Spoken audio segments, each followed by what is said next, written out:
There are stories buried deep in silence, not because no one wanted to hear them, but because those who didn't make it to tell them. In this video, we've unearthed a series of terrifying accounts, not legends, not urban myths, but chilling confessions from people who've seen things they can't explain. Maybe you've had a strange experience too. A glimpse of a shadow in the corner of your eye. A dream that felt too real. A memory you're not sure ever actually happened. This isn't just entertainment. This is an invitation to explore the parts of our world and minds that were never meant to be touched. So if you're still here, sit back, take a deep breath, and remember, once you start listening, you're no longer alone. In the summer of 2019, my boyfriend and I took a wrong turn near Parker, Arizona, and the world went dark, literally. It was noon, the sun blazing overhead, but the sky turned pitch black, like someone flipped a switch, and a bone-deep dread hit us like a wave. We weren't alone out there. Something was watching, something that didn't want us to leave. We got out, but that day still haunts me, and I'm telling you now, some roads are cursed. This is my true story. My name's Lauren, and I was 27 living in Las Vegas with my boyfriend, Alex. We'd been together for 2 years, and that summer we decided to take a road trip through the Southwest, Vegas to the Grand Canyon, with stops in small towns along the way. We were young, carefree, chasing adventure in Alex's beat-up Jeep, packed with snacks, a cooler of soda, and a playlist of 90s rock that blasted through the speakers. The open road was our playground, the desert stretching out like an endless canvas of red sand, sagebrush, and distant mountains. We'd laugh about the cheesiest roadside attractions, giant dinosaur statues, kitschy gift shops, and plan our next stop over greasy diner burgers. Parker, Arizona was just a quick pit stop, a sleepy town hugged by the Colorado River, where the heat shimmers off the asphalt and the air smells of dust and creosote. We'd planned to grab lunch there, maybe snap a few photos by the river before heading to Lake Havasu for the night. But that's not what happened. Somewhere outside Parker, we missed a turn. The GPS was acting up, showing us in the middle of nowhere, and Alex cursed as he tried to make sense of it. "Stupid thing's broken," he muttered, smacking the dashboard. I teased him about his navigation skills, but my laughter died as we drove deeper into the desert. We took a wrong turn near Parker, Arizona, and the road we'd taken wasn't on our map. A narrow, cracked strip of asphalt that seemed to lead nowhere. There were no signs, no mile markers, just an endless stretch of sand and scrub under a blazing sun. I checked my phone's map, but it was useless. No signal, just the spinning wheel that mocked me. "We'll turn around soon," I said, but my voice sounded thin, like I was trying to convince myself more than Alex. The air felt heavy, like a storm was brewing, but the sky was a perfect cloudless blue, the sun unrelenting. Alex's usual grin was gone, replaced by a tense frown, his eyes flicking to the rearview mirror like he sensed something I couldn't yet name. I felt it too, a knot in my stomach, a whisper of unease that we were heading somewhere we weren't supposed to be, somewhere that didn't want us. We drove on, the silence between us growing heavier, the desert's vastness pressing in. I kept expecting to see a turnoff, a sign, anything to guide us back to the highway, but the road just stretched on, unchanging, like it was pulling us deeper into itself. The heat was oppressive, even with the windows down, and I felt a pressure building in my chest, a sense that we were being watched, though there was nothing but sand and sky as far as I could see. Alex's hands tightened on the wheel, his jaw set, and I knew he felt it too. We weren't just lost. We were somewhere else, somewhere wrong. I tried to shake it off, to tell myself it was just the desert playing tricks. But the feeling grew, stronger with every mile, a warning I couldn't ignore. We were about to find out just how dangerous a wrong turn could be. The road we'd stumbled onto was a ghost of itself, cracked asphalt fading into sand, winding deeper into the desert, like a scar across the earth. The GPS was dead, stuck on a blank screen, and Alex's attempts to reset it just made it beep uselessly, a high-pitched whine that grated on my nerves. "We'll hit the highway any minute," he said, but his voice was strained, and he kept glancing at the rearview mirror, like something might creep up behind us. The desert was unnaturally still, no birds chirping, no breeze rustling the sagebrush, just the Jeep's engine growling and the crunch of tires on gravel. I tried to joke, saying we'd end up in a bad sci-fi flick stranded with aliens or mutants, but the words felt hollow, swallowed by the vast emptiness around us. The air was thick, heavy with a pressure I couldn't name, like the desert was holding its breath, waiting for us to make a mistake. About 15 minutes in, the world started to shift. The temperature plummeted, a sudden chill that made me shiver despite the 100-degree heat, my arms prickling with goosebumps. I checked the AC. It was off, the vents silent.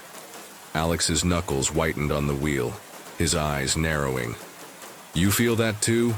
he asked, his voice low, almost afraid. I nodded, my skin crawling, a sense of wrongness creeping up my spine like icy fingers. Then the radio kicked on by itself, blasting static that crackled with faint, guttural whispers. Words I couldn't make out, but they sent a chill through my core, like a language from somewhere else. I slammed the power button, my hand shaking, but the whispers lingered, like they were coming from the air itself, from the desert around us. I looked out the window, searching for any sign of life. A car, a cactus, anything. But the desert was barren, the horizon warped by heat waves that seemed to pulse like the air was alive. Then we saw it, a signpost, rusted and crooked, jutting from the sand like a warning from another time. It bore no words, only a symbol, a jagged spiral that twisted my vision, making my head throb with a dull, persistent pain. Alex slowed the Jeep, staring at it, his jaw tight. "That wasn't there before," he said, his voice barely audible over the engine's hum. I wanted to argue, to say we just missed it in the haze, but I hadn't seen it either, not until it was right in front of us. The symbol felt wrong, like it didn't belong in this world, like it was watching us back. The road stretched on, unchanging. Same rocks, same shrubs, same endless sand. Like we were trapped in a loop, driving nowhere. I checked my phone again. No signal, no bars, just a dead screen. The time frozen at 12:03 p.m. Alex's phone was the same, its battery draining faster than it should. We were cut off, completely alone, and a voice in my head screamed that we'd driven somewhere we weren't meant to be, that we'd crossed a line into a place that wasn't ours. The pressure in the air grew, a weight that pressed on my chest, making it hard to breathe. I kept looking over my shoulder, half expecting to see something in the back seat, but it was just our bags, our cooler, the normal stuff of a road trip. Yet the feeling of being watched was undeniable, a presence that seemed to grow stronger the farther we drove. Alex's breathing was shallow, his eyes darting between the road and the mirrors like he was waiting for something to appear. I wanted to tell him to turn around to get us out of there, but the road felt like it had a grip on us, pulling us forward, deeper into the desert's heart.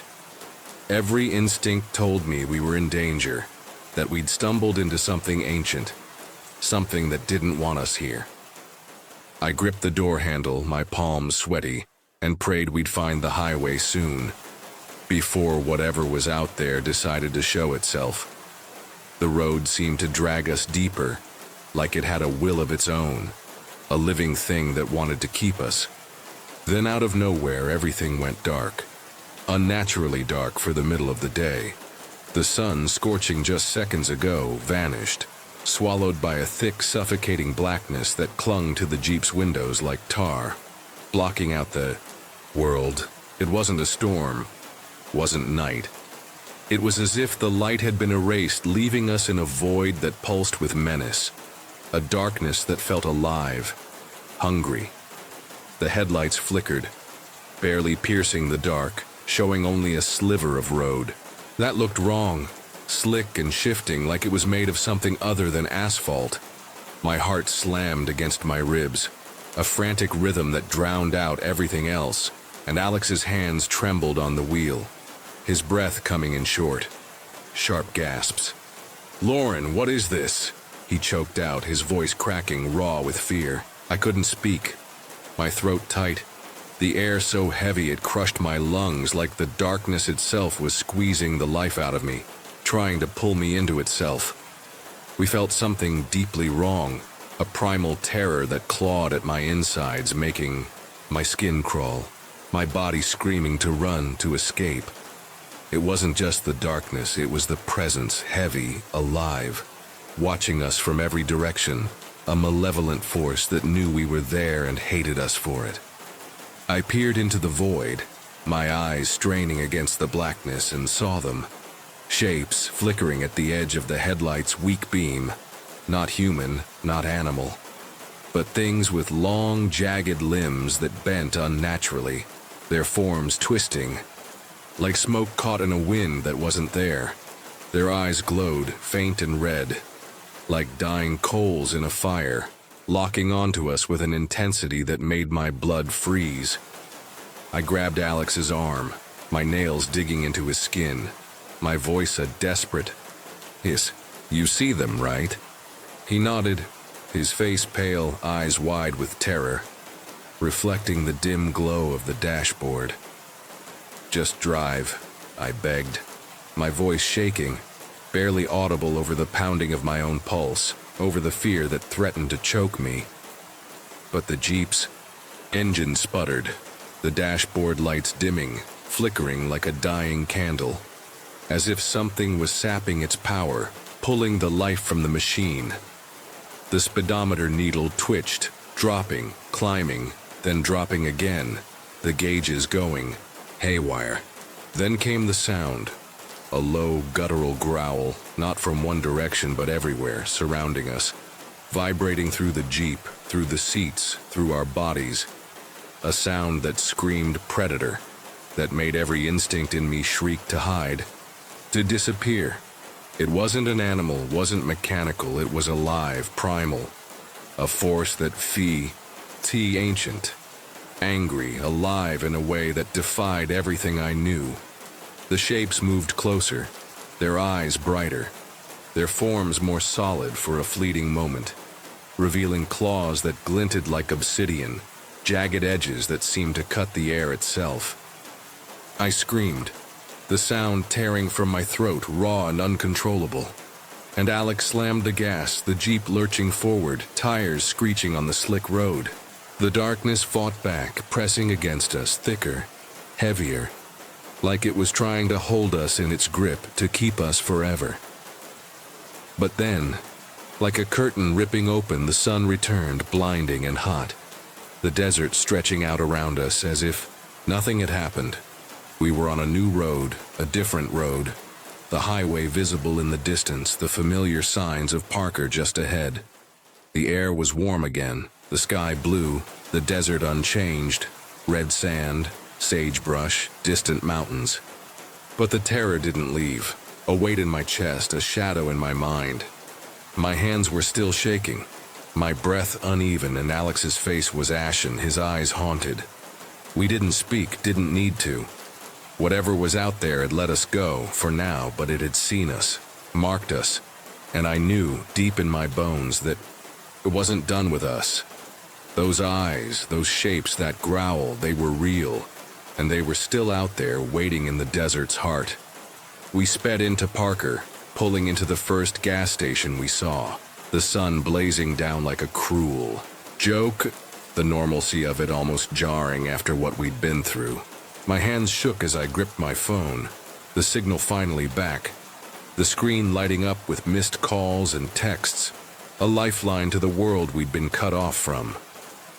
Alex was ghostly pale, his eyes flicking to the rearview mirror every few seconds, like he expected the darkness to chase us, to swallow us again. We sat in silence, the Jeep's engine ticking as it cooled, our breaths uneven, our hearts still racing. We couldn't explain what happened, but we knew we'd brushed against something that wasn't meant for us, something that could have kept us in that void forever. The shapes, the growl, those burning eyes, they were burned into my mind, a nightmare I couldn't wake from, a wound that wouldn't heal. We didn't talk about it right away, not there in the gas station parking lot, surrounded by the mundane. People pumping gas, a kid eating an ice cream cone, the hum of traffic on the highway. But the silence was heavy, filled with the weight of what we'd seen, what we'd felt. When we finally spoke, back in our Vegas apartment, it was in hushed tones, like we were afraid to summon it again. I threw myself into finding answers, desperate to understand what we'd stumbled into. I called friends who'd been to Parker, scoured local records at the library, even tracked down a Navajo elder who lived on the outskirts of town, his weathered face lined with stories. His eyes narrowed as I described the road, the spiral symbol, the darkness that came out of nowhere. "You found a bad place," he said, his voice low, heavy with warning. "The desert holds things, old things, not human. They guard their territory, and they don't forget those who trespass." He wouldn't say more, just handed me a bundle of sage, told us to burn it, to pray, and to never, ever go back. I dug deeper, scouring online forums, finding stories that chilled me to the bone. Other drivers near Parker from the 1970s to as recent as 2020, reporting sudden darkness, shapes moving in the desert, a feeling of being hunted. A trucker in 2019 said his radio played voices in a language he didn't know, just like ours, and his rig stalled for hours on a road that didn't exist on any map. A hiker in 2015 claimed he saw the same spiral symbol carved into a cave wall, then heard growling for days, even after he left the area.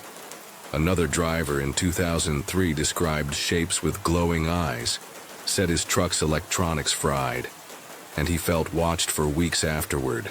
The stories were too similar, too detailed to dismiss as coincidence. Some called it a portal, others a curse, but they all agreed on one thing. That stretch of desert near Parker wasn't safe, wasn't normal. It was a place where the rules of the world didn't apply, where something ancient and hungry waited for those who strayed too far from the highway. That day broke us. Alex and I stopped road tripping, the joy of the open road tainted by the memory of that darkness. We sold the Jeep, too shaken to even sit in it. The smell of its leather seats, the hum of its engine, forever tied to that road. I dream of the darkness now. Hear the growl in the quiet moments, see those glowing eyes when I close mine, their light burning through the dark, watching me still. Sometimes at night I feel that dread again, like something standing just out of sight, waiting for me to step back into its domain. I keep sage by my bed, burn it when the air feels heavy, when the shadows seem too deep, just in case. I'm 33 now, and I've never gone back to Parker. I don't think I ever will. I don't know what we drove into that day, a portal, a curse, or something older, something that's always been there. But it was real, and it's still out there, hidden in the desert's endless sand. If you've ever driven through a place that felt alive, that turned against you, where the world itself seemed to reject you, share your story in the comments. I need to know we're not alone, that others have felt this too. And if you're ever near Parker, Arizona, stay on the highway. Trust your instincts and don't take the unmarked roads. Some paths lead to places you can't come back from, and some doors, once opened, don't close. When I was a kid, the house on Willow Lane was the stuff of nightmares. In Crestwood, Virginia, where the summers were thick with cicadas and secrets, my friends and I would huddle under streetlights, daring each other to knock on its warped front door. They whispered about the woman who'd lived there, a recluse with eyes like frost, her name a curse no one spoke above a hush.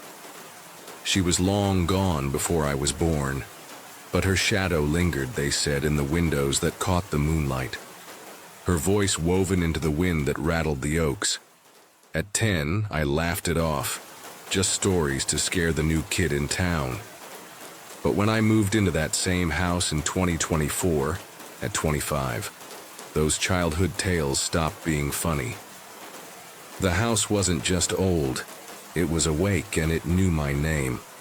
I'd come to Crestwood for a fresh start after a year that chewed me up and spat me out. Lost job, broken engagement, a life in pieces. The house was a steal, a fixer-upper with peeling paint, a sagging porch, and a price that matched my empty bank account. From the outside, it had charm, its gabled roof and ivy-covered walls promising a quiet life. But the moment I crossed the threshold, I felt it, a weight in the air, like the house was holding its breath, sizing me up. My bedroom, tucked under the eaves on the second floor, was the worst. The walls seemed to hum, a low pulse that kept me awake, staring at the ceiling until dawn. The shadows were too sharp, the silence too heavy. I told myself it was just an old house settling, nerves, frayed from a rough year, but the truth was colder, sharper. Something was watching. The sign started small, subtle enough to dismiss. My keys would vanish from the kitchen counter, only to appear on the coffee table as if moved by invisible hands. The mirror in the hall fogged up even on dry days, faint scratches forming patterns that vanished when I looked twice. At night, I'd hear a soft giggle, like a child playing hide-and-seek, but the house was empty, my neighbors too far to hear. I tried to ignore it, chalking it up to creaky pipes or an overactive imagination, but the hum grew louder, a rhythm that matched my pulse, a presence that pressed against my skin. I called my friend Chloe, a Crestwood native with a knack for digging up local lore. She'd grown up on the same stories I had, but unlike me, she believed them. "That place is bad news, Nathan," she said over the phone, her voice tight with unease. "Kids used to say it was haunted by Abigail Wren, a woman who died there in the 60s. No one knows how, but the stories, they're not just stories." She promised to come over with whatever she could find, old newspapers, town records, anything to explain the chill that followed me through the house. I laughed, trying to sound braver than I felt, but her words stuck, burrowing like a splinter under my skin. Chloe's warning might have stayed just that, a warning, if not for the dream. It came on a stormy night in late October, the kind that rattles windows and drowns out thought. Thunder cracked, rain lashed the roof, and I fell into a sleep deeper than I'd known in weeks. In the dream, I stood in a room that wasn't mine, its walls slick with something wet, the air thick with the stench of decay. A woman stood before me, her face pale as bone, her eyes white, empty, like marbles carved from ice. Her hair was a tangle of black, writhing as if alive, and her smile was wrong. Too wide, too sharp, not human. She reached out, her fingers cold as frost, and grabbed my wrist. Her grip tightened, nails digging into my skin, a pain that burned through the haze of the dream. "You're mine," she hissed, her voice ablade. I screamed, but no sound came, the room swallowing my voice as her eyes bored into me. I woke gasping, my heart slamming against my ribs. the storm still raging outside. My hand throbbed, as if someone had squeezed it tight, the pain sharp, undeniable. I fumbled for the bedside lamp, my fingers trembling, and when the light flickered on, I saw it, red marks on my wrist, exactly where she'd grabbed me in the dream. Bruises, deep and angry, ringed my skin, the shape of fingers too long, too thin to be human. The pain was real, the grip was real, a violation that turned my blood to ice. I sat there, staring at the marks, feeling watched, the house's hum louder now, a heartbeat echoing my own, the shadows in the corners sharper, closer. The storm roared, but it couldn't drown out the truth. Whatever I'd seen in that dream wasn't just in my head. It was here, in the house, and it had touched me. The marks didn't fade. By morning they were darker, a ring of bruises that pulsed with every heartbeat, a constant reminder of that grip. I felt watched. The house's hum now a low growl, the air heavy with a scent I couldn't place. Rotting flowers, maybe, or something older, fouler, like earth turned sour. I didn't sleep, my eyes glued to the bedroom door, half expecting that woman to step through, her white eyes gleaming. The fear was real, a living thing that coiled around me, tightening with every creak, every shadow that flickered without a source. I checked the mirror, hoping for answers, but it was fogged again, a single word scratched into the glass. Stay. It wasn't my handwriting. I called Chloe, my voice shaking as I showed her the bruises over video chat. Jesus, Nathan, she said, her face paling. That's not normal. I'm coming over. She arrived an hour later, her laptop and a stack of old town records in tow, her usual bravado replaced by a nervous edge. We sat in my kitchen, the house's hum louder now, like it was listening, the air prickling our skin. Chloe pulled up a 1962 article from the Crestwood Gazette, its headline stark. Local woman found dead in Willow Lane home. The woman was Abigail Wren, a recluse who lived in my house for decades. She died under mysterious circumstances, her body discovered in the attic, her face frozen in a scream of terror. The article hinted at foul play. A neighbor reported screams, a strange light in the windows, but no one was charged. Locals swore she'd been a witch, her rituals staining the house with something dark. Her name a curse whispered only in shadows. There's more, Chloe said, her voice dropping to a whisper. She'd scoured online forums where Crestwood residents shared stories of the house. Tenants reported knocks in the night, sharp and insistent, coming from walls, ceilings, mirrors. Others saw shadows in mirrors, figures that moved when they didn't, eyes that watched from the glass. One man, a tenant in the 80s, had vanished, leaving behind a journal filled with sketches of Abigail, her hands outstretched, her eyes blank, her wrists marked with bruises like mine. They say she's still here, Chloe said, her hands trembling. Trapped by whatever she did, and she doesn't like company. The house seemed to hear us. That night the mirror in my hall cracked, a spiderweb fracture spreading from a handprint that wasn't mine, the glass cold to the touch. My bedside lamp flickered, casting shadows that moved against the light, shapes that weren't mine. I heard knocks, sharp and deliberate from the attic, though I lived alone, the sound echoing like a summons. I felt watched, the air thick with that rotting scent now laced with something metallic like blood spilled long ago. I climbed to the attic, my flashlight trembling, the hum deafening. There, in a dusty corner, I found a box of Abigail's things, yellowed letters, a locket with a lock of black hair that seemed to shift in the light, and a photo of her, her white eyes staring through me, her smile the one from my dream. Chloe dragged me to the Crestwood Library the next day, where we met Mrs. Larson, a retired archivist who knew the town's secrets better than anyone. Her eyes narrowed when I mentioned Willow Lane. Abigail Wren wasn't just a recluse, she said, her voice hushed, her hands clutching a worn ledger. She was a medium, obsessed with contacting the dead. She held seances in that house, drawing in spirits, promising them rest. But something went wrong.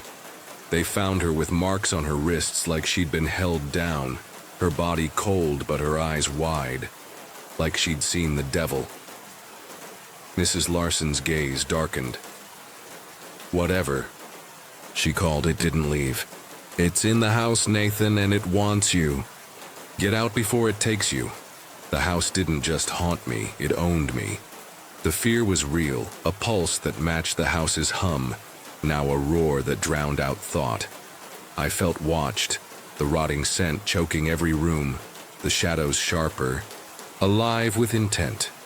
The knocks grew louder, coming from the walls, the attic, the mirrors, a rhythm that synced with my heartbeat, a call I couldn't ignore. My dreams were hers.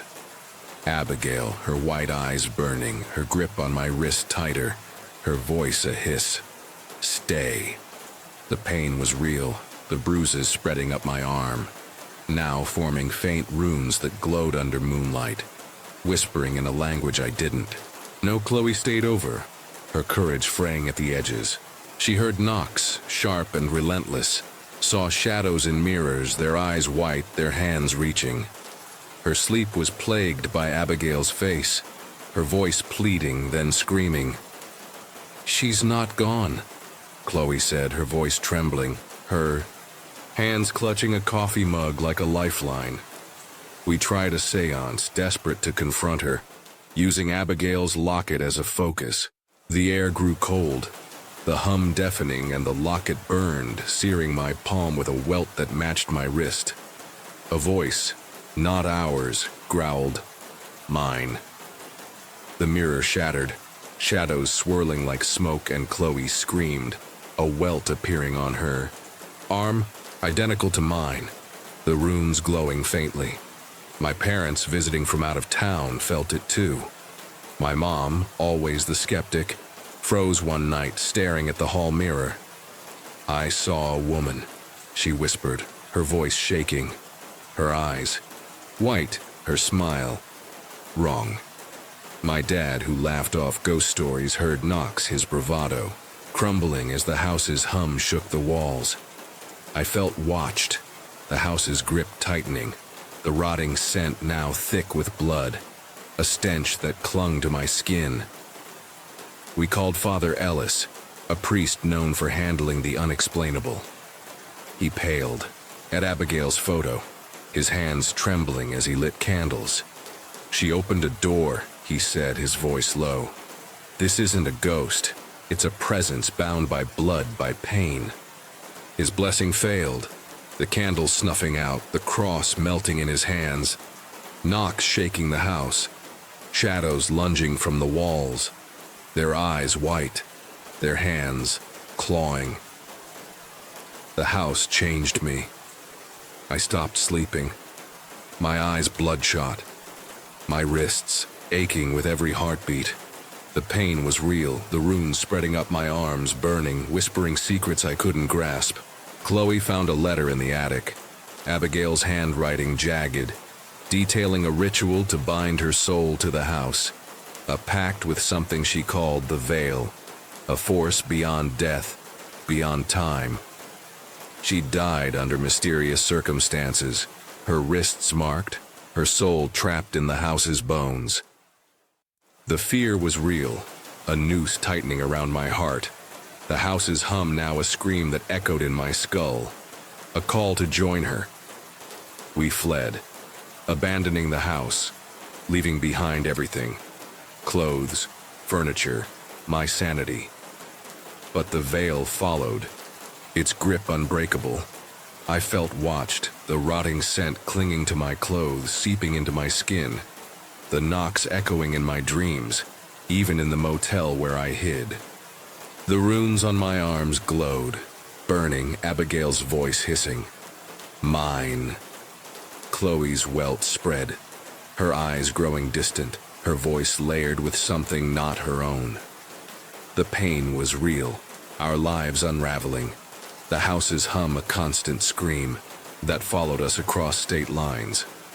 I found Abigail's locket in my bag, unburned, its lock of hair writhing like a living thing. Mirrors cracked in every room I stayed, shadows swirled, and a woman appeared, white-eyed, her smile a blade, her face not quite human. I sought Dr. Helen Voss, a paranormal scholar who'd studied cases like mine. She met me in a dimly lit cafe, her eyes sharp behind wire-rimmed glasses. "Abigail didn't die," she said, her voice steady but heavy. "She became the veil, a bridge to something older, something that feeds on fear, on blood. The house is her anchor, the locket her chain." Her warning was blunt. "Destroy the locket or it'll take you." I tried, smashing it with a hammer, but it bled. A thick black ichor that burned the floor, the air filling with knocks, shadows lunging from the walls. The fear was real, a weight that crushed me, the runes on my arms screaming. Chloe vanished. Soon after, her apartment empty, a sketch of Abigail left behind, her white eyes staring, her face now Chloe's. I returned to the house, a last desperate act, the air heavy with dread, the hum a roar that shook the earth. The attic was alive, the walls pulsing, a woman in the mirror, her grip on my wrist tightening. The pain was real, the runes burning, the locket glowing in the center of the room, its hair writhing, the veil's void face smiling through the glass. I burned it, the house shaking, knocks deafening, the shadows screaming as the flames consumed. The locket. I ran, the house collapsing behind me, a wail rising from its bones, but it wasn't over. Last night, in a new city, a new life, I felt watched, the rotting scent thick in my room, the air heavy with dread. My mirror fogged, a handprint forming, and a woman stood behind me, her eyes white, her smile my own. The fear lingers. The veil. Inside me, its grip tighter than ever. The runes glow, the knocks return, and I know I'm not alone. If you're in Crestwood, stay away from Willow Lane. Don't open the mirrors. Don't answer the knocks. Because the veil is watching, and it never lets go. Some houses hold you captive, their walls whispering secrets you're not meant to hear. In 2018, in a quiet suburb of Boise, Idaho, I moved into a place that felt like home, until it didn't. My name's Lucas, a 19-year-old trying to piece together a life after high school. What started as subtle unease in that house grew into a battle against something I can't explain. This story will pull you in, twist your nerves, and leave you questioning the shadows in your own home. Hang on, it's a wild ride. We built the house on a lot where a crack house once stood, a fact my parents shrugged off. I was 5 when we moved in, too young to notice the odd chill in the air. But as I grew up, I started hearing footsteps in the hallway at night, soft but deliberate, stopping at my bedroom door. They'd restart at the hall's end over and over like a loop. My parents blamed the creaky floors, but the hardwood was silent. It was the carpeted hallway where the steps echoed. I'd lie awake, heart pounding, waiting for the sound to stop, but it never did. By my teens, the house felt alive, watchful. I'd catch shadows moving in my peripheral vision, gone when I turned. My dog, Rusty, would growl at empty corners, his hackles up. I felt watched, like something was always behind me, especially in my room. I brushed it off as paranoia, but the unease clung like damp air. My parents didn't notice. They were too busy with work, my siblings in the basement oblivious. But I knew this wasn't normal. The house wasn't just old, it was angry. One night when I was 15, I saw it. A pale face outside my window, eyes hollow, gone in a blink. I froze, my breath caught, but the image burned into my mind. I told my sister Claire, but she laughed, saying I'd watched too many horror movies. I wanted to believe her, but the footsteps grew louder, the shadows bolder. I started keeping a journal, noting every creak, every chill, hoping to make sense of it. The more I wrote, the clearer it became. Something was here, and it was getting stronger. I had no idea how far it would go, but I was about to find out. The house was changing, its whispers turning to growls. By 17, I was a nervous wreck, jumping at every creak. My room, at the end of the carpeted hallway, felt like a trap. Objects started falling off my desk, books and pens hitting the floor with no explanation. Shelves rattled as if something was testing the walls. Rusty wouldn't come near my room anymore, his growls echoing from the living room. I'd find my belongings moved, keys on the bed, shoes in the closet, small but deliberate, like the house was playing with me. I tried to talk to Claire, but she was skeptical, blaming my overactive imagination. My parents were worse, dismissing it as teenage stress, but I knew better. One night I woke to a loud clap, like hands slamming together, and my lamp toppled over, shattering. I grabbed my journal, hands shaking, and wrote it down. The next day I found a shadow figure sprinting at me in the backyard, disappearing feet from my face. Rusty saw it too, his barks frantic, chasing nothing. I couldn't deny it anymore. Something was here, and it wasn't friendly. I started researching hauntings, scouring forums for answers. Most were dead ends, but one post mentioned imprinted entities, spirits tied to a place, growing stronger with time. The crack house history nagged at me. Had something lingered from that dark past? I set up a cheap camera in my room, hoping to catch proof. The footage was chilling. At 2:47 a.m., a shadow crossed the frame, too tall, too fluid to be human. I showed Claire, and for once, she didn't laugh. "What the hell is that?" she whispered, her face pale. The house grew bolder, doors slammed. At night, the sound echoing through the hall.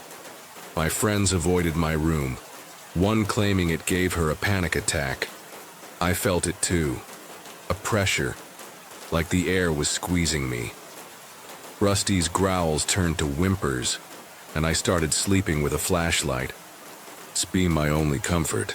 The journal filled up, pages of footsteps, shadows, and now whispers, faint, garbled, like a voice trapped in static.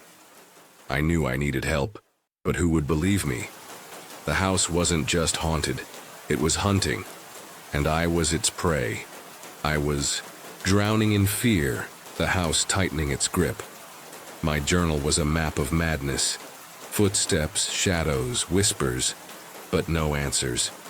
I couldn't ignore the vacuum cleaner turning on in the closet, unplugged, its roar stopping when I opened the door. It happened again 20 minutes later, defying logic. Claire, now spooked, agreed we needed help. We started with the basics: sage, salt, even a priest. Nothing worked. The house laughed at our efforts, its presence heavier, angrier. I found a paranormal investigator, Nora, through a local forum. She was a no-nonsense woman, her eyes sharp with experience. When she walked into my room, she froze. "This isn't a ghost," she said, her voice low. "It's something else, something tied to this land." She asked about the crack house, nodding as I explained. "Places like that soak up pain," she said. "It festers, grows." Nora set up EMF meters and motion sensors, her equipment buzzing like it was alive. That night the house fought back. Lights flickered. The air turned icy and my camera caught a shape. Humanoid but wrong, its edges blurring into the dark. Nora's readings were off the charts. "This entity's strong," she warned. "It's feeding on you." She suggested a medium, someone who could communicate with it. I was skeptical but desperate. The medium, Isaac, arrived a week later, his calm demeanor a stark contrast to the chaos. He walked the hallway, pausing at my door. "It's old," he said, "and it's angry. Something happened here, long before you." He sensed a woman trapped in pain, her energy twisted into something dark. My sister Claire had seen something too, years ago. A figure in our old house, but we'd never connected the dots until... Now Isaac's session was intense. He lit candles, chanting softly, but the house resisted. Doors slammed, Rusty howled, and a whisper cut through. "Leave." I felt it, a pressure in my chest, like the entity was pushing me out. Isaac didn't flinch. "It's protecting something," he said. "We need to know what." The house was a puzzle, and we were missing the key. But every step closer to the truth made it angrier, and I wasn't sure we'd survive its wrath. The house was a battlefield, and we were losing. Isaac's words haunted me. The entity was protecting something. But what? I dove into the crack. House's history, digging through old records at the Boise Library. I found a police report from the 90s. A woman, Jane Doe, had died in a drug-fueled fire on our lot. Her identity was never confirmed. Her death ruled accidental. But locals whispered about a ghost lady seen wandering the site years after. Was she the pale face I'd seen? The woman Isaac sensed? Nora and Isaac returned, determined to confront the entity. We set up in my room, candles flickering, Rusty cowering downstairs. Isaac chanted, calling to the woman. The air grew heavy, the temperature plummeting. My journal, open on the bed, flipped pages on its own. Then I saw her. A figure in the corner, translucent, her dress tattered, her eyes pleading. "Help," she whispered, her voice a knife in my skull. The house roared back, a low growl shaking the walls. The entity wasn't just in my room. It was the house, feeding on Jane's pain, growing stronger with every year. Isaac pressed on, asking Jane what she needed. The candles flared, and my camera caught it. A shadow, massive, swallowing her form. "It's not her," Isaac shouted. "It's using her." The entity lashed out, knocking over furniture, the growl now a scream. Claire grabbed my arm, her nails digging in. Nora threw salt, but the shadow grew, its edges clawing at us. Isaac's voice broke as he chanted, forcing the entity back. Jane's figure flickered, then vanished, but the shadow lingered, its presence a weight on my chest. We retreated, shaken. Isaac was pale, Nora grim. "Jane's trapped," Isaac said. "The entity's her prison, and yours." They urged us to leave, but my parents refused, clinging to logic. I couldn't stay in that room anymore, camping out in the living room, Rusty by my side. The house was quiet, but it was a predator's silence waiting for us to slip. Jane's story was the key, but uncovering it meant facing the entity head-on. I wasn't sure I had the strength, but I knew one thing. This wasn't over, and the house was ready to strike. I couldn't wait anymore. The house was a cage, and Jane was its prisoner, us too. Nora and Isaac planned a final ritual, a last stand to free Jane and banish the entity. We gathered at midnight, my room a war zone of salt and candles. My parents, finally convinced, stood by Claire clutching Rusty. Isaac's chants filled the air, but the house fought back. Windows rattled, the growl now a roar. I felt it, the entity's rage, pressing against my mind. Jane appeared, her form clearer, her eyes desperate. "End it," she whispered, pointing to the floor. The entity surged, a void of darkness, its form twisting like smoke. Isaac shouted, "It's tied to her remains." We tore up the carpet, finding a hidden trapdoor. Beneath it, ashes, Jane's mixed with charred wood. The entity screamed, the house shaking as Nora poured holy water. I grabbed a shovel, scattering the ashes, chanting with Isaac.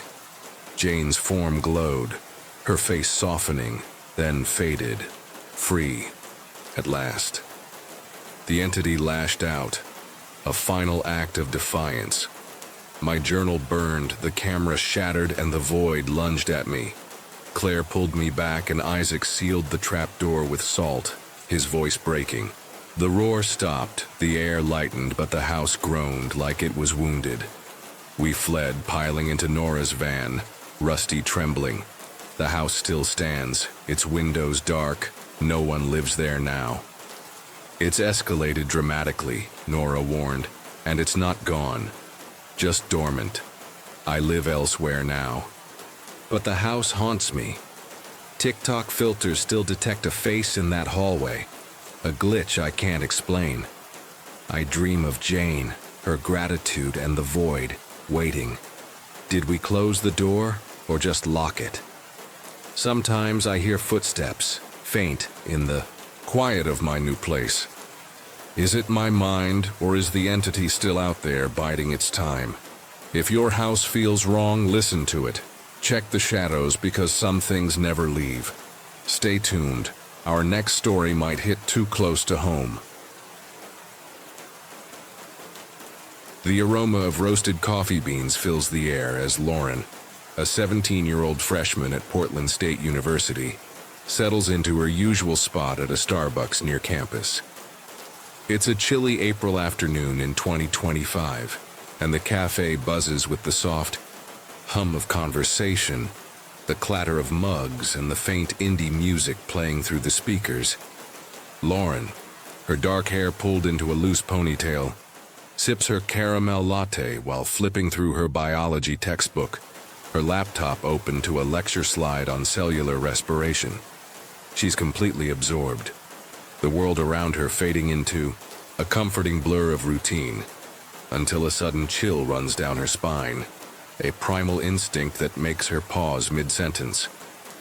She looks up, her green eyes scanning the room, and locks onto a man sitting alone at a table by the window.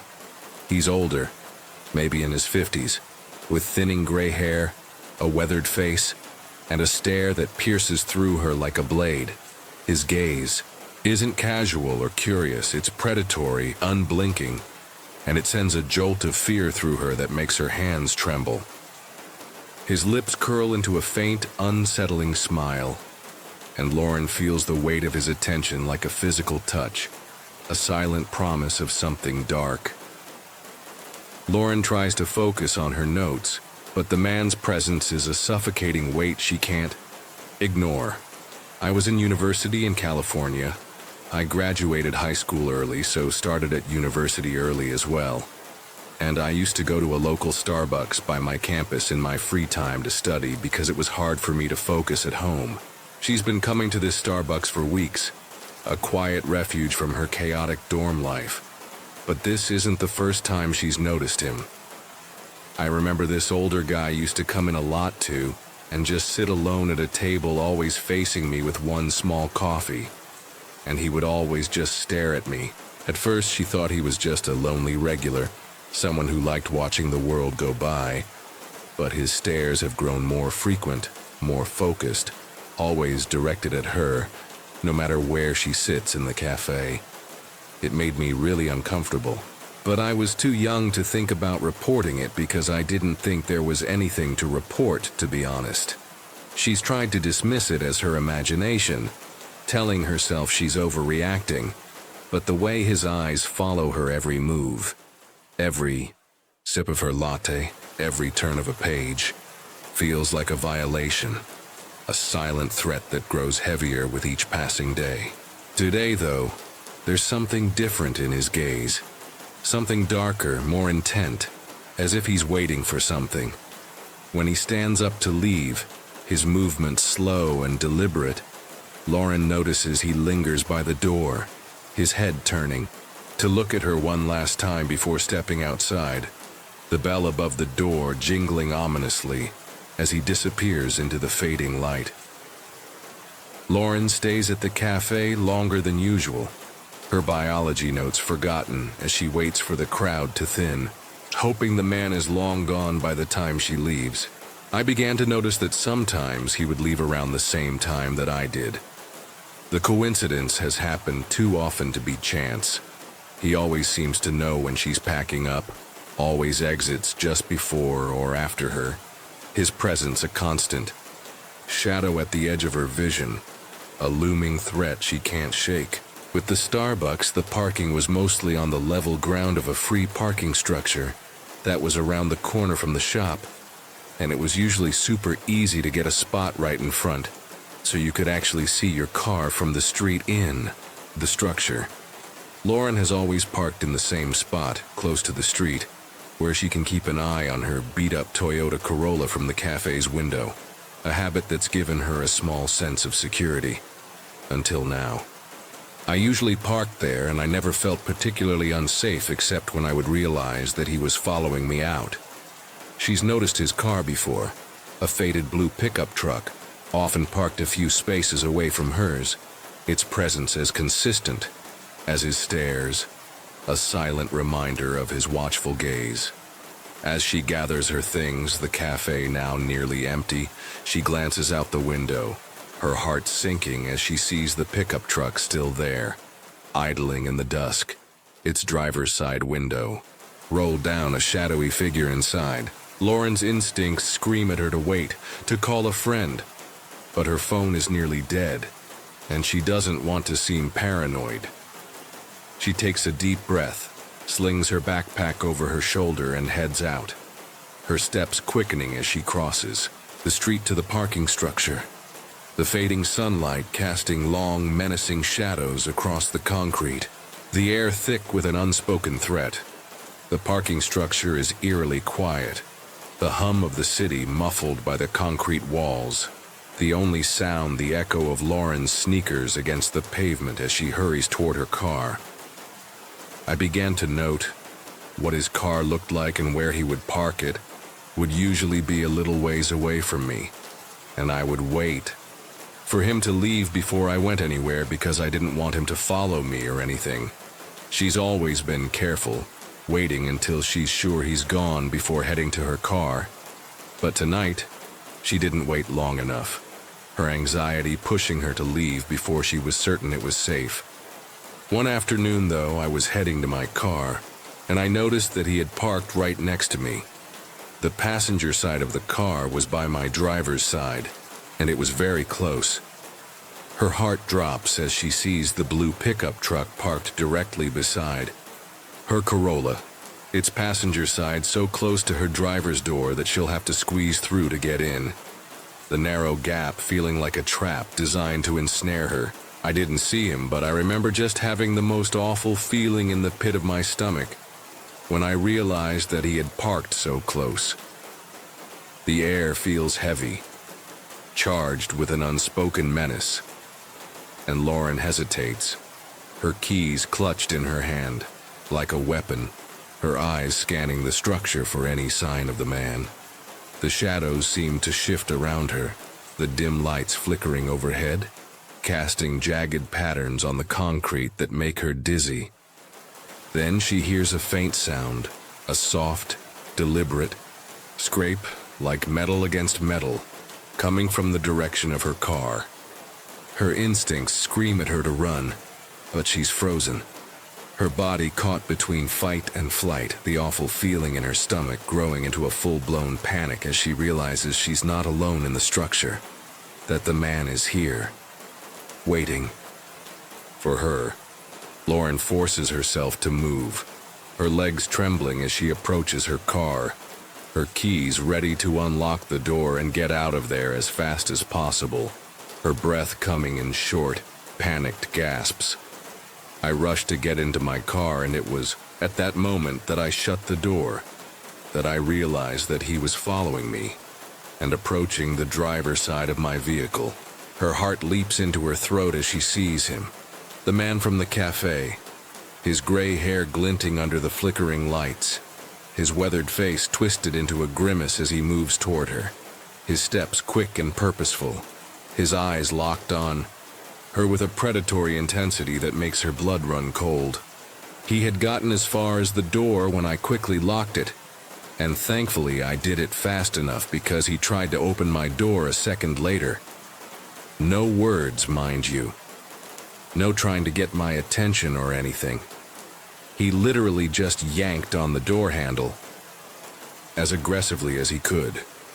Lauren's fingers fumble with the lock, her breath hitching as she slams the button just in time.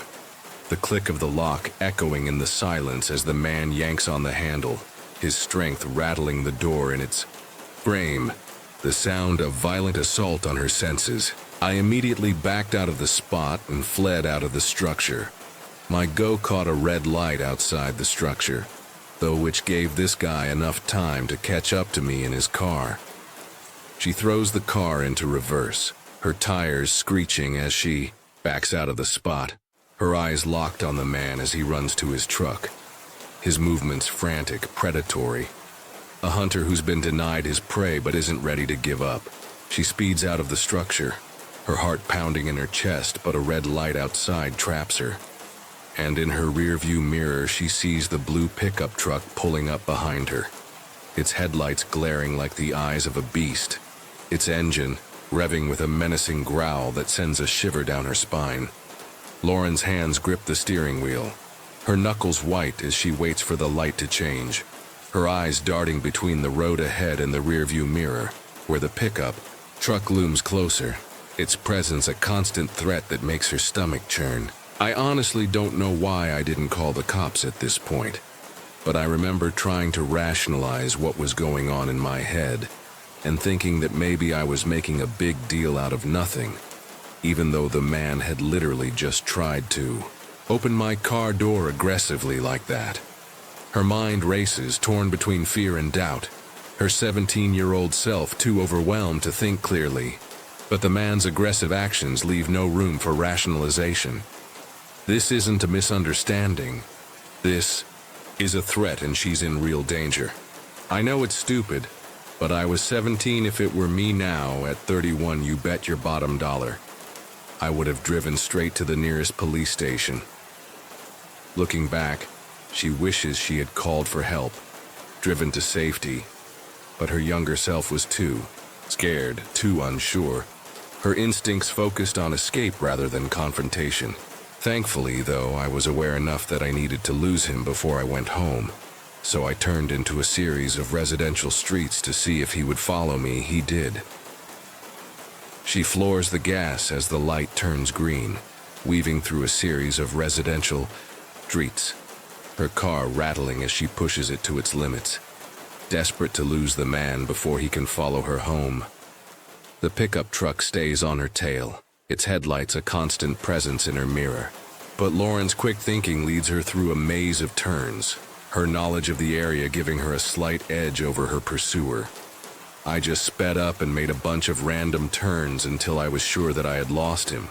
Then finally I drove home and never went back to that Starbucks ever again. After what feels like an eternity, she finally loses him, the pickup truck disappearing into the night as she makes a final turn onto a quiet street. She drives home, her hands shaking, her breath coming in ragged gasps, and vows never to return to that Starbucks. The memory of the man's aggressive yank on her door handle seared into her mind, a trauma that will haunt her for years to come. But as she pulls into her driveway, her phone buzzes with a notification, a photo sent from an unknown number, showing her car in the parking structure taken from the passenger side, with a message, "You can't hide forever." The image shows the man's reflection in the window, his smile wider, more sinister, and Lauren realizes with a sinking dread that this isn't over. The man knows where to find her, and he's not done with her yet.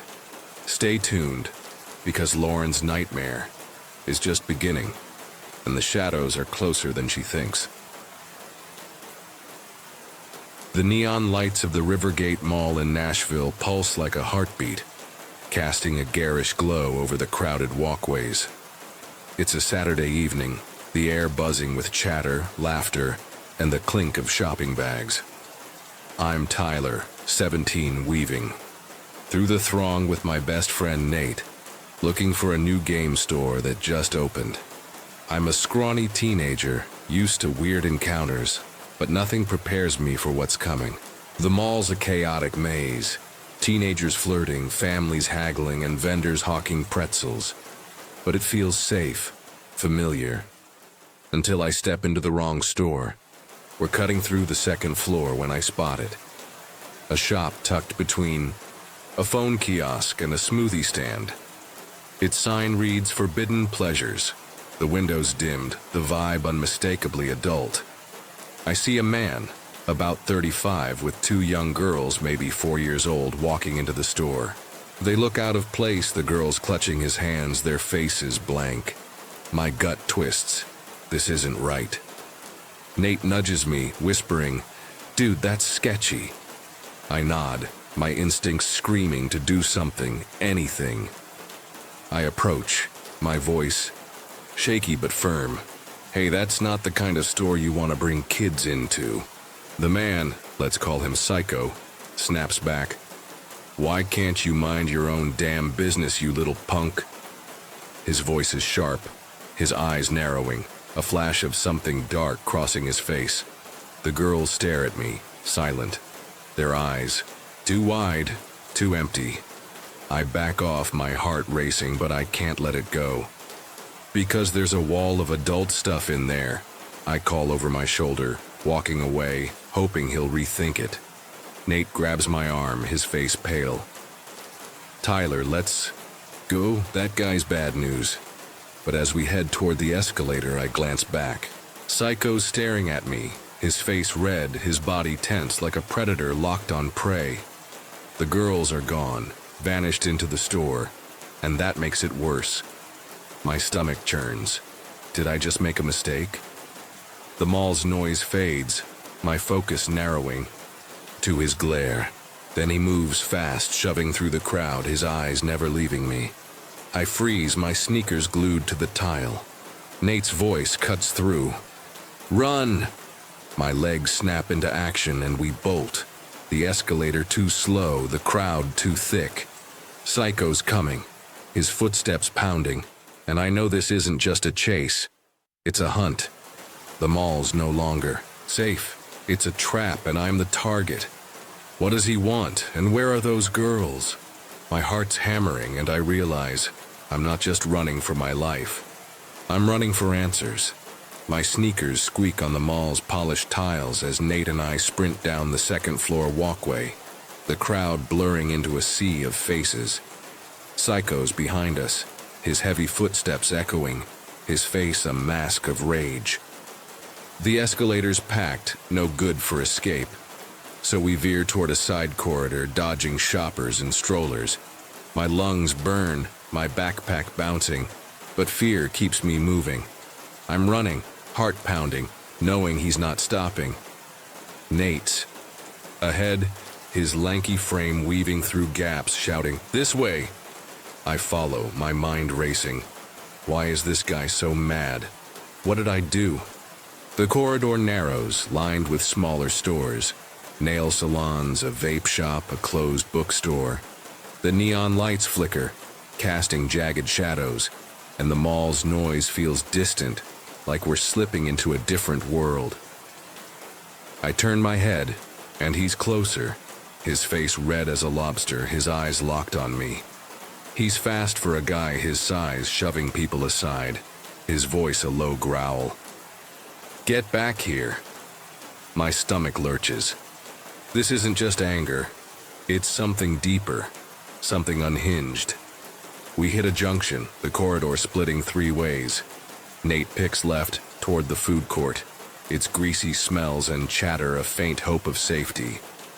"Security's there," he pants. I nod, but my legs are heavy, my breath ragged.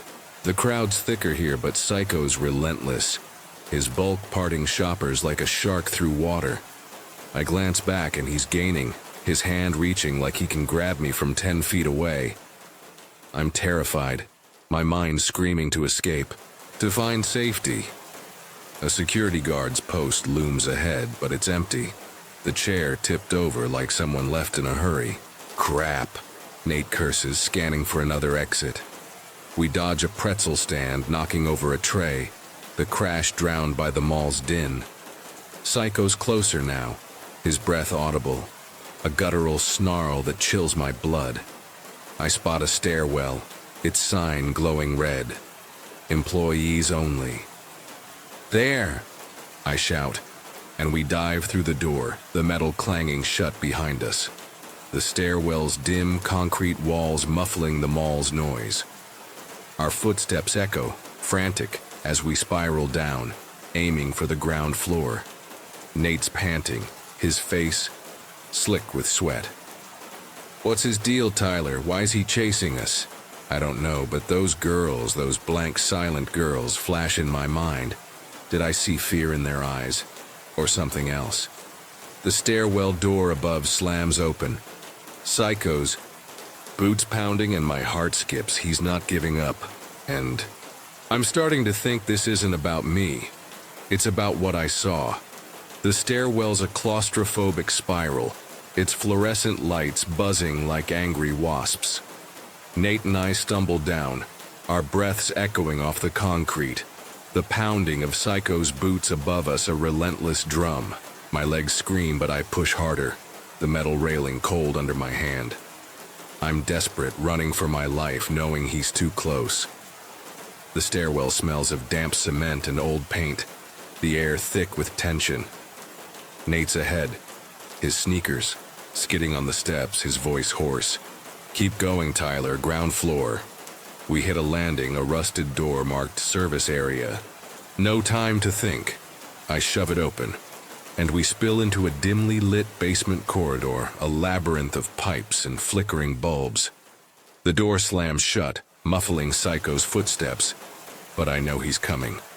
I'm shaking, my mind racing, trying to find a way out.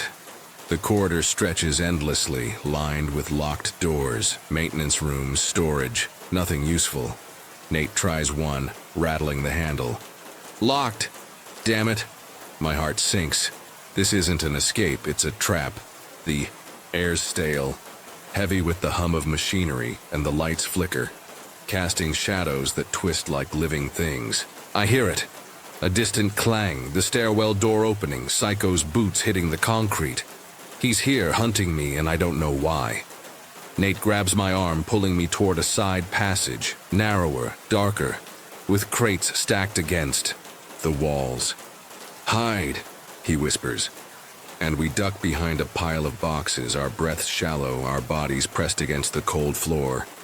Psycho's footsteps slow, deliberate, like he's savoring the hunt. His shadow looms, distorted by the flickering light stretching across the wall. You can't hide, kid, he growls, his voice low, unhinged. My blood runs cold. Those girls, where are they? Did he leave them in the store?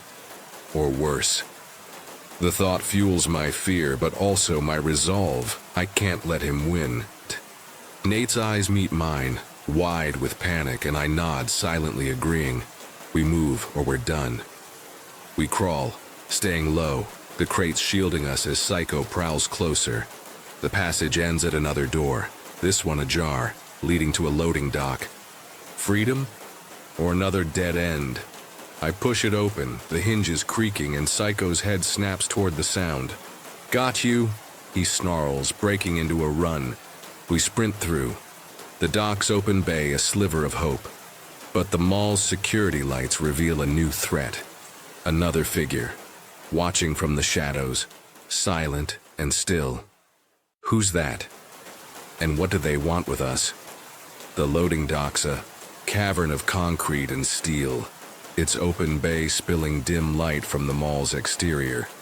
Nate and I sprint across, our sneakers slapping the ground, the chase relentless, Psycho's footsteps thundering behind us.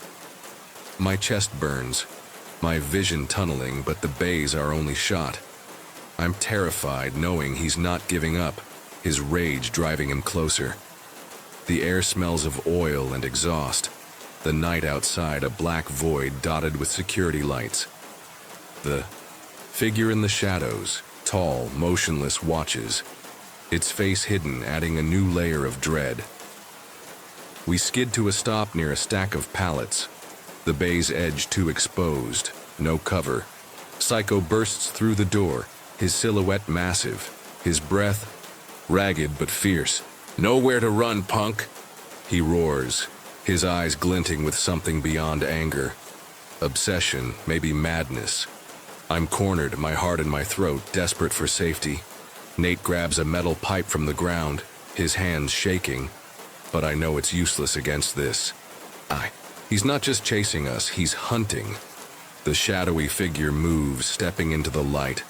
A woman, mid-30s, her face hard, her eyes cold. She's with him, I realize, her presence as threatening as Psycho's. "Finish it," she says, her voice flat like this is routine. My blood freezes. Finish what? Me or something worse? Those girls flash in my mind, their empty eyes haunting. Beauty Nate whispers, "Tyler, we gotta move." But Psycho's closing in, his fists clenched, a smirk twisting his face. I scan the dock, crates, a forklift, a service elevator in the corner. "There," I hiss, and we bolt for the elevator, its doors rusted but open. Psycho lunges, his fingers grazing my backpack, but I dive inside, Nate slamming the button. The doors grind shut, the elevator lurching upward, Psycho's fist pounding. The metal, his roar muffled but furious. I'm safe for now, but the fear's crushing, the chase far from over. The woman's voice echoes in my head. "Finish it." What's their game, and why us? The elevator stops, opening to a maintenance floor, a maze of ducts and wires. We step out, the air thick with dust, the hum of machinery deafening. Nate's panting, his pipe still clutched tight. "They're not random, Tyler. They're organized." I nod, my mind racing. The girls, the woman, Psycho. This isn't a one-off. It's a plan, and we're in the middle of it. Footsteps echo below, Psycho and the woman coming fast. We need help. But the mall's a labyrinth and security's nowhere. Can we outrun them, or are we already caught? The maintenance floor is a claustrophobic jungle of pipes, wires, and flickering fluorescent tubes. The air thick with the stench of grease and bold. Nate and I move fast, our footsteps muffled by the hum of machinery, the chase still on. Psycho and the woman's footsteps echoing from the stairwell. My heart's a drum, my body aching, but stopping isn't an option. I'm running, terrified, knowing they're closing in, their intent clear. Nate's pipe swings loosely in his hand, his face pale but determined. "We need security, Tyler," he whispers, "or we're dead." The corridor twists, splitting into a maze of passages, each lined with locked doors and rusted vents. We pick a path at random, the lights dimming, casting long shadows that seem to move on their own. I'm desperate, my mind screaming for a way out, for safety. The girls' faces haunt me. Were they victims, bait? The woman's cold command, "Finish it," loops in my head, chilling me. This isn't just about me calling Psycho out. It's bigger, darker, and we're caught in it. A clang echoes behind us, metal on concrete. Psycho's voice snarling, "You're mine, kid." He's close, too close, his rage a palpable force. The woman's footsteps are lighter, calculated, like she's directing him. I spot a vent, low and wide, its grate loose. "Nate, here," I hiss, prying it open. We crawl inside, the metal cold and tight, our breaths loud in the confined space. The vent shakes as Psycho storms past, his boots inches from our heads. The woman's voice sharp, "Check the vents." We hold our breath, the darkness suffocating, the fear crushing, knowing one sound could end us. My mind races. Those girls left in the store, alone. Did I abandon them? Guilt mixes with terror, fueling my resolve. We crawl forward, the vent sloping down, leading somewhere. Maybe an exit, maybe a trap. The air grows warmer, the hum louder. And we emerge in a boiler room, its massive tanks hissing, the heat oppressive. Nate's eyes meet mine. A silent question. Now what? Footsteps approach. Slower, deliberate. Psycho's shadow fills the doorway, the woman beside him, her silhouette sharp. "They're here," she says, her voice a blade. My heart stops. The boiler room's a dead end. No exits, just pipes and shadows. We duck behind a tank, Nate's pipe raised, my hands empty but clenched. They're hunting us, and we're out of places to run. But I'm not giving up. Those girls need someone to fight for them, and I'm all they've got. Can we outsmart them? Or is this where it ends? The boiler room's a furnace. Its tanks hissing steam, the air so thick it chokes me. Nate and I crouch behind a rusted tank. The chase at its peak, Psycho and the woman steps away, their shadows looming. My pulse is a hammer, my body slick with sweat, the fear paralyzing, knowing we're trapped, their hunt about to end. Nate's pipe trembles in his hands, his eyes wide, whispering, "Tyler, we're screwed." I nod, but my mind's on those girls, left behind, maybe hurt, maybe worse. I can't let Psycho win, not like this. Psycho's boots scrape the concrete, slow and deliberate, his voice a low growl. "Come out, kid. Make it easy." The woman's quieter, her steps precise, like a predator circling. "They're close," she says, her tone cold, clinical. I peek around the tank, my breath shallow. Psycho's massive, his fists clenched, a crowbar in one, hand glinting under the dim lights. The woman smaller, her face sharp, a phone in her hand, typing fast. Are they coordinating? With who? My stomach twists. This is a network, not a lone creep. Nate nudges me, pointing to a pipe wrench on the ground. I grab it, its weight heavy but grounding. We're not fighters, but we're not prey either. I'm desperate, my heart screaming for a way out, for those girls' safety. The boiler room's a maze of tanks and pipes, but there's no exit. Just a ventilation shaft high on the wall. Too small for us, too far to reach. Psycho kicks a crate, the crash echoing, his rage boiling over. "I know you're here," he roars, swinging the crowbar, metal sparking as it hits a pipe. The woman's phone buzzes and she glances at it, her face tightening. "Hurry," she snaps. "They're coming." Who? Security? Someone worse? I don't wait to find out. I signal Nate and we move, staying low, weaving through the tanks. Psycho's shadow shifts, his crowbar raised, and I freeze as he passes. Inches away, his breath hot and ragged. The woman's eyes scan the room, locking on our hiding spot. "There," she says, pointing, and Psycho charges, the crowbar swinging. We bolt, Nate tripping over a pipe, his pipe clattering. I grab him, dragging him behind another tank as the crowbar slams down, sparks flying. I'm running, my life on. The line, knowing one mistake, ends it. The ventilation shaft's our only shot, but it's a long climb and they're too close. Psycho's laugh is manic, the woman's voice cold. No escape. My grip tightens on the wrench, my resolve hardening. Those girls need me and I'm not dying here. But the footsteps are closing in and time's running out. The boiler room's heat is suffocating. The chase a heartbeat away. From ending, Psycho's crowbar inches from us. Nate's panting, his arm bruised from his fall. My wrench heavy in my hand, useless against Psycho's bulk. I'm terrified, cornered, knowing he's about to catch me. The woman's phone glows. Her fingers flying, her voice sharp. Now, before they get here. Psycho grins, his crowbar raised, his eyes wild with triumph. I'm desperate, my heart screaming for a miracle. For those girls' safety. The ventilation shaft taunts us. Too high, too small. Our last hope fading. Then, a shout, sharp and authoritative. "Drop it." Lights flood the boiler room, blinding as security guards storm in, radios crackling, batons drawn. Psycho freezes, the crowbar clattering to the ground, his face twisting in rage. The woman bolts, her phone slipping from her hand, but a guard tackles her, cuffs snapping on. I'm safe, finally. But the fear lingers. The chase's echo pounding my chest. Nate collapses, gasping, his pipe forgotten. I drop the wrench, my legs shaking, relief and dread warring inside me. The lead guard, a grizzled man named Carter, hauls Psycho up, his face grim.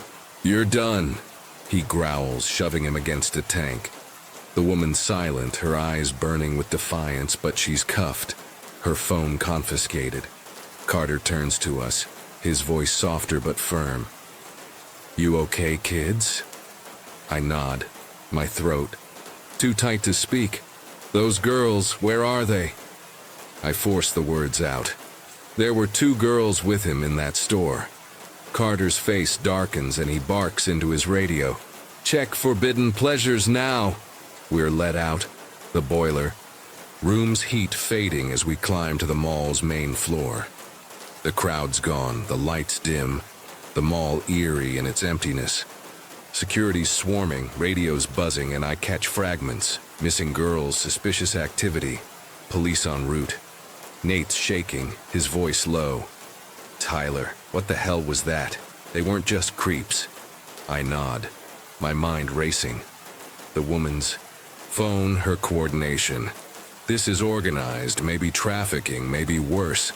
And we stumbled into it. Carter pulls us aside, his face serious. "You did good, kid, speaking up. But those girls, we're looking." My stomach twists. Are they safe, or did I fail them? Psycho's cuffed, the woman too. But their eyes, his manic, hers cold, haunt me. The chase is over, but the fear isn't. The question's burning. What did I uncover? Security's searching, but the mall feels alive, its shadows hiding secrets. We're safe, but for how long?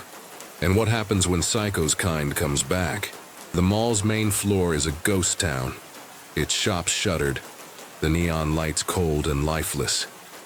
Nate and I sit on a bench near the fountain, security guards milling around, their radios crackling with updates. The chase is over, Psycho and the woman cuffed, but I'm still shaking, haunted by what I saw, what I felt. My hands tremble, my mind replaying the girl's empty eyes, Psycho's snarl, the woman's cold command. I'm safe, but the fear clings, the questions gnawing. Who were they and what did they want? Carter approaches, his face grim, holding a notepad. "We need your statements," he says. But his eyes say there's more. The police arrive, their blue lights flashing through the mall's glass doors, casting eerie shadows. We recount everything, the store, my warning, the chase, the boiler room. Carter listens, jotting notes, his jaw tight. "You're lucky," he says. "We've had reports about that store. Shady types, missing kids. You stirred up a hornet's nest." My heart sinks. Those girls, did I save them or make it worse? A cop radios in, the store's empty, no girls, just a locked back room they're breaking into. I'm worried, my gut twisting knowing this isn't over. Nate's quiet, his hands clasped, his eyes on the floor. "Tyler, we could have died," he whispers. I nod, the weight of it crushing. The woman's phone, recovered by security, holds texts, codes, addresses, names. Carter won't say more, but his look tells me it's bad. Trafficking? Worse? I think of Psycho's rage, the woman's control. They weren't alone. This was a system, and we were a glitch. The cops take Psycho and the woman away, their cuffs clinking, but their silence is louder. A promise of something unfinished. We're released, our parents waiting outside, their faces pale with worry. My mom hugs me, tears in her eyes. But I can't relax. The mall's shadows feel alive, watching, waiting. At home, I lock my door, the memory of Psycho's crowbar vivid. I'm haunted, not just by the chase, but by those girls, their fate unknown. I search online, finding whispers of missing kids, shady stores, no arrests. Did I help or just delay? The inevitable. My phone buzzes. A text from Nate. You see the news? A link to a local report. 2 girls found, safe, near the mall. Relief floods me, but it's fleeting. Psychos out there or others like him, and they know my face. Back at school, the mall chase feels like a nightmare I can't wake from. The hallways buzz with gossip. Kids heard about the crazy guy at Rivergate, but no one knows the truth. I'm still shaken. The memory of Psycho's rage, the girl's eyes burning in my mind. Nate's quieter now, skipping our usual game nights. His texts short. You okay? I'm not. I'm haunted. The fear lingering. The questions unanswered. What was their plan? Those girls are safe, the news said, but the details are vague. No mention of Psycho, the woman, or the store. It's like it never happened. I dig online, Reddit threads, and local forums whispering about Rivergate's dark side. Missing teens, sketchy shops, cops looking the other way. One post chills me. A user claims Forbidden Pleasures is a front, a hub for trafficking, protected by someone big. No proof, just rumors, but it fits. The woman's phone, her texts, Psycho's confidence. I'm scared knowing I stumbled into something bigger, something that's still out there. I tell Nate, and he shakes his head. Tyler, drop it. We're alive. That's enough. But it's not. Those girls could have been anyone, my sister, my cousin. I contact Carter, leaving a voicemail, asking about the girls, the store. He calls back, his voice low. Stay out of it, kid. You did good, but this is above you. His tone says danger, not gratitude. My stomach twists. Is he warning me off or protecting someone? I keep digging, finding a grainy photo online. Psycho. Outside the mall, weeks before, with another man, older, suited, his face blurred. The caption, Rivergate's Untouchables. My blood runs cold. This isn't just a store. It's a network, and I've seen its face. At night, I dream of the chase, Psycho's crowbar, the girl's eyes. I wake, my room dark, the mall's neon lights flashing in my mind. My phone's silent, but I feel watched, like the network knows I'm digging. The fear's not gone, the chase's shadow clinging to me. I check the locks, my heart racing, the wrench from the boiler room still under my bed. Those girls are safe, but others aren't. I can't unsee what I saw, can't undo what I started. The mall's open, the store's still there, and I wonder, who's next? And will they come for me? Weeks pass, but the mall chase is a scar I can't ignore. I'm back at Rivergate, not for games, but for answers, my phone recording. My eyes scanning every face. I'm still haunted. The fear of Psycho's chase a constant weight. The girl's safety not enough. The mall's alive again, shoppers oblivious. But Forbidden Pleasures is gone. Its windows boarded. A closed sign dangling. I'm determined, knowing the truth's out there, the network still active. Nate won't come. He's done, scared straight. But I can't let go. Those girls, the woman's phone, the suited man, they're pieces of a puzzle I need to solve. I meet Carter at a coffee shop, his face lined, his eyes wary. You're stubborn, kid, he says, sliding me a flash drive. Don't share this. It's the woman's phone data, texts, addresses, a name. Victor Crane, a local businessman linked to missing kids. My heart races. Crane's the suited man, the network's head. I'm scared, but the fear fuels me. The chase's echo driving me to act. Carter warns me. Crane's untouchable. Back off or you're next. I nod, but I'm not backing down. At home, I dig through the drive, my room lit by my laptop's glow. Texts, detailed drop-offs, payments, kids' names. My stomach churns. This is real, bigger than Psycho, than the mall. I post anonymously online, leaking Crane's name, the store's role. The post spreads, comments exploding, others sharing. Stories, missing friends, creepy encounters. The network's cracking, but so's my safety. My phone buzzes. A text, no number. Stop or you're gone. My blood freezes. They know. I tell my mom, who's furious, grounding me, but I keep the drive hidden. The news breaks days later. Crane arrested, the store raided, kids rescued. Relief floods me, but the fear lingers. The chase's shadow never leaving. The network's reach unknown. I walk past Rivergate, its lights dim, its shadows deep. Psycho's gone, the woman too. But Crane's trial looms, and I'm a witness. The girls are safe, but the text haunts me. You're gone. I'm not running anymore, I'm fighting for them, for me. If you've seen something wrong, speak up. Share your story below. The shadows are watching, but so are we. If you made it through all these stories, you're braver than most. But sometimes bravery invites attention. You see, the things we speak about, the shadows, the whispers, the watchers, they listen too. And now they know your name. You might notice small changes after this. Doors creaking on their own. A cold spot in your room. Dreams that feel borrowed.